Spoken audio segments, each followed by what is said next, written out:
తెలంగాణ ముఖ్యమంత్రి రేవంత్ రెడ్డి గారు ఢిల్లీలో ఇష్టాగోష్ఠి విలేకరులతో మాట్లాడినాడు.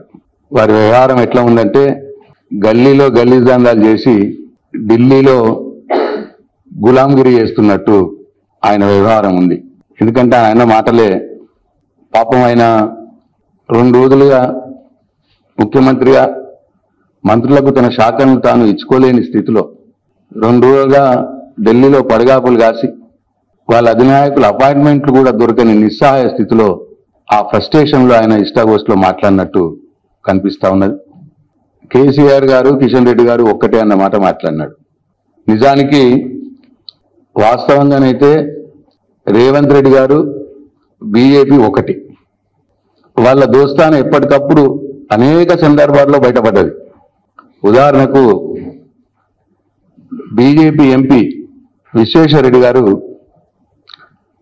మీడియాలో చెప్పినాడు, రేవంత్ రెడ్డి గారు కాంగ్రెస్ పార్టీ తరఫున వీక్ క్యాండిడేట్లను మొన్న ఎంపీ ఎన్నికల్లో నిలబెట్టి మా బీజేపీ ఎంపీలు గెలవడానికి హెల్ప్ చేసినారు అని చెప్పి బీజేపీ ఎంపీ విశ్వేశ్వరరెడ్డి గారు స్వయంగా చెప్పినారు మీడియాలో.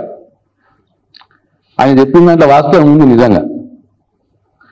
ఎందుకంటే మొన్న జరిగిన ఎంపీ ఎన్నికల్లో మల్కాజ్గిరి పార్లమెంట్ బీజేపీ అభ్యర్థి ఈటెల రాజేందర్ గారి మీద ఏరియాకు ఆ ప్రాంతానికి సంబంధం లేనటువంటి సునీతా మహేందర్ రెడ్డి గారిని ఎక్కడి నుంచో తీసుకొచ్చి తద్వారా పరోక్షంగా బీజేపీ ఎంపీ ఈటెల రాజేందర్ గారు గెలవటానికి సహాయపడ్డది రేవంత్ రెడ్డి. అట్లనే అది వేరే పార్టీల నుంచి తీసుకొచ్చి మళ్ళీ వేరే పార్టీల నుంచి వేరే ప్రాంతం నుంచి తీసుకొచ్చి ఈటెల రాజేందర్ గారు బలమైన నాయకుడు, ఆయన ఎదురుగా బలహీన అంటే నా ఉద్దేశం ఆ ప్రాంతానికి సంబంధం లేని వ్యక్తిని తీసుకొచ్చి నిలబెట్టి ఆయనను గెలిపించడానికి దోహదపడ్డాడు రేవంత్ రెడ్డి. అట్లనే జీవన్ రెడ్డి గారిది కరీంనగర్ జిల్లా.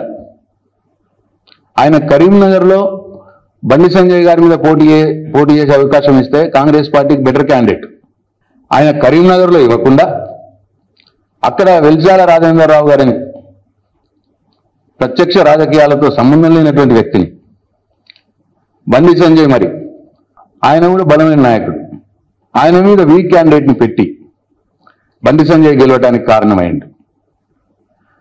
మళ్ళీ జీవన్ రెడ్డి గారిని ఏం చేశాడు, కరీంనగర్లో పెట్టాలి ఆయన్ని,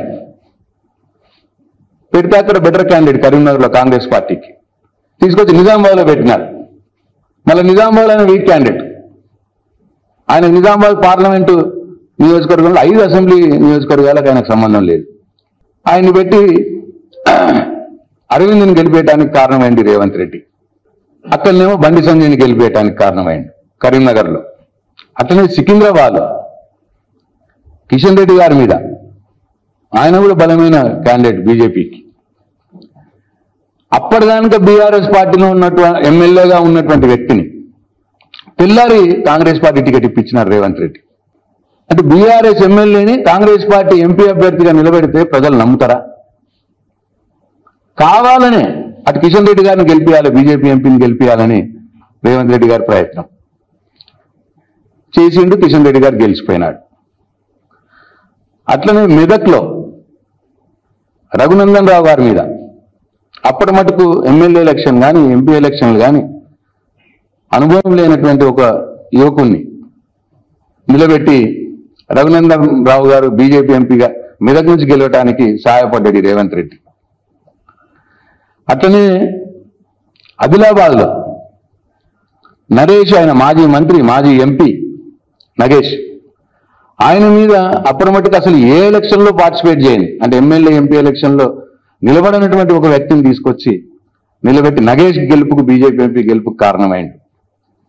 ఇట్లా డైరెక్ట్గా 8 మంది బీజేపీ ఎంపీల్లో దాదాపు 6-7 మందిని రేవంత్ రెడ్డి గెలిపించినాడు బీజేపీ. ఇది వాస్తవం కాదా? ఈ రోజు కూడా బీజేపీ పార్టీకి సహాయపడటానికి, బీజేపీ పార్టీని లేపడానికి, కాంగ్రెస్ పార్టీని బొందబెట్టడానికి ఈయన రేవంత్ రెడ్డి ఏం చేస్తున్నాడు? ఎక్కడైతే బీజేపీ ఎంపీలు గెలిచినారో అక్కడ మంత్రి పదవులు ఇవ్వట్లేదు. ఉదాహరణకు నిజామాబాద్ జిల్లా అక్కడ బీజేపీ ఎంపీ అరవింద్, ఆ జిల్లాకి ఇప్పుడు మంత్రి పదవి లేదు. అట్లనే హైదరాబాద్ రంగారెడ్డిలో Kishan Reddy BJP MP, Etela Rajender BJP MP, Konda Vishweshwar Reddy BJP MP. Hyderabad Rangareddy జిల్లాలకు ప్రాతినిధ్యం లేదు, మంత్రి పదవులు లేవు.